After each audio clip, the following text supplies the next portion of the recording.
तो भारतीय शेयर बाजार में ना एक बहुत बड़ी खबर पक रही है। हमारे एनालिसिस में जो बात सामने आई है वो ये है कि एनएसई और बीएसई के सालों के राज को अब एक तगड़ी चुनौती मिलने वाली है।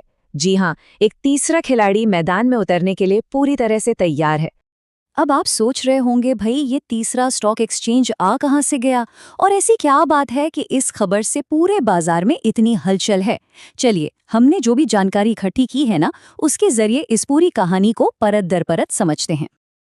तो ये जो नया खिलाड़ी है इसका नाम है metropolitan stock exchange of India, या यूं कहे कि एमएससीआई। और सबसे बड़ी बात, खबर पक्की है कि ये बस कुछ ही हफ्तों में ट्रेडिंग शुरू करने जा रहा है। लेकिन रुकिए, ऐसा नहीं है कि ये आते ही पूरे बाजार पर छा जाने की कोशिश करेंगे। नहीं, हमारी पड़ताल ये बताती है कि इनकी स्ट्रैटेजी बहुत सधी हुई है। ये शुरुआत कर रहे हैं कैश सेगमेंट में, वो भी सिर्फ 130 चुनिंदा शेयरों के साथ। मतलब पहले एक मजबूत नींव रखी जाएगी। पर देखिए किसी भी नए एक्सचेंज के लिए जो सबसे बड़ा चैलेंज होता है ना वो है लिक्विडिटी का। मतलब खरीदने वाले तो हैं पर बेचने वाला कहाँ है, या बेचने वाला है तो खरीदार कौन होगा, ये सबसे बड़ा सवाल है। तो चलिए अब ये देखते हैं कि एमएससीआई ने इस सबसे बड़ी गुत्थी को सुलझाने के लिए क्या प्लान तैयार किया है। इनके पूरे प्लान का जो हीरो है ना वो एक खास कॉन्सेप्ट है, मार्केट मेकर्स। आप इन्हें ऐसे समझ लीजिए कि ये वो लोग हैं जो इस नए बाजार में जान फूंकने का काम करेंगे। अच्छा, अब ये मार्केट मेकर करते क्या है? देखिए, बहुत सिंपल है। इनका काम है किसी भी शेयर के लिए खरीदने का दाम भी देना और बेचने का दाम भी देना, हर वक्त। इससे क्या होता है? इससे ये पक्का हो जाता है कि आप जब भी ट्रेड करना चाहें आपको सामने कोई ना कोई मिलेगा ही मिलेगा। मतलब लिक्विडिटी की जो प्रॉब्लम थी ना, उसका ये एक बहुत ही स्मार्ट सॉल्यूशन है। और हाँ, ये मत सोचिएगा कि ये सब कुछ अचानक हो रहा है, बिल्कुल नहीं। जब हमने इसकी पूरी कहानी खंगाली तो पता चला कि एमएससीआई इस रीलॉन्च की तैयारी बहुत बहुत लंबे समय से कर रहा है। ये देखिए, हमने इनकी पूरी जर्नी को मैप किया है। कहानी शुरू होती है अगस्त 2023 से, जब फंड जुटाने का पहला बड़ा दौर चला। फिर दिसंबर 2024 में एक और राउंड हुआ, और इस बीच अपने सिस्टम को मजबूत बनाने के लिए ये लोग हर शनिवार को मॉक ट्रेडिंग सेशंस करते रहे। और आखिरकार जनवरी 2026 में मार्केट मेकर्स के लिए ऑफिशियल सर्कुलर भी आ गया। मतलब तैयारी में कोई कसर नहीं छोड़ी गई है। और जब हम तैयारी की बात कर रहे हैं तो पैसों की भी बात करनी होगी। पता है कितना पैसा जुटाया गया है? करीब करीब 1240 करोड़ रुपए। ये एक बहुत बड़ी रकम है, और ये जरूरी भी थी, क्योंकि आज के जमाने में अगर आपकी टेक्नोलॉजी और इंफ्रास्ट्रक्चर टॉप क्लास नहीं है तो आप टिक ही नहीं सकते। लेकिन इससे भी ज्यादा दिलचस्प बात यह है कि ये पैसा आ कहां से रहा है।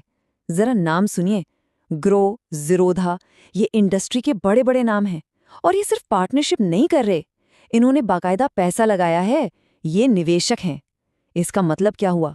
इसका मतलब साफ है कि इंडस्ट्री के बड़े खिलाड़ियों को एमएससीआई पर पूरा भरोसा है। तो ठीक है, तैयारी जबरदस्त है, पैसा भी है और इंडस्ट्री का सपोर्ट भी। सब कुछ अच्छा लग रहा है ना? लेकिन अब कहानी का दूसरा पहलू देखते हैं, असली चुनौती। और ये चुनौती इतनी बड़ी है कि इसे पार करना लगभग नामुमकिन सा लगता है।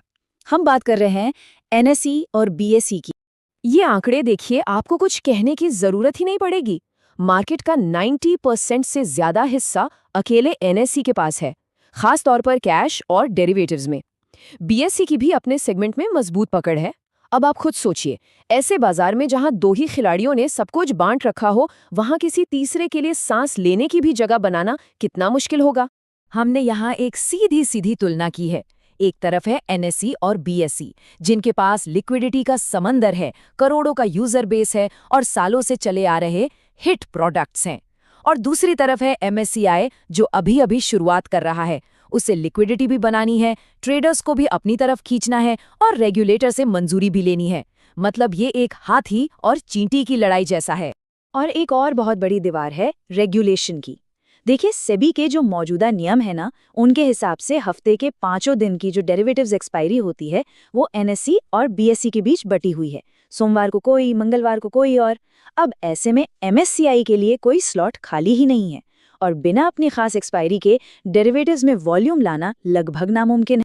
तो सवाल वहीं आकर रुक जाता है, क्या ये नई एंट्री इस दो घोड़ों की रेस में कोई फर्क डाल पाएगी? क्या इससे हम जैसे ट्रेडर्स और इन्वेस्टर्स का कुछ भला होगा? या फिर एनएससी और बीएससी का किला इतना मजबूत है कि ये कोशिश भी बस एक और कोशिश बनकर रह जाएगी?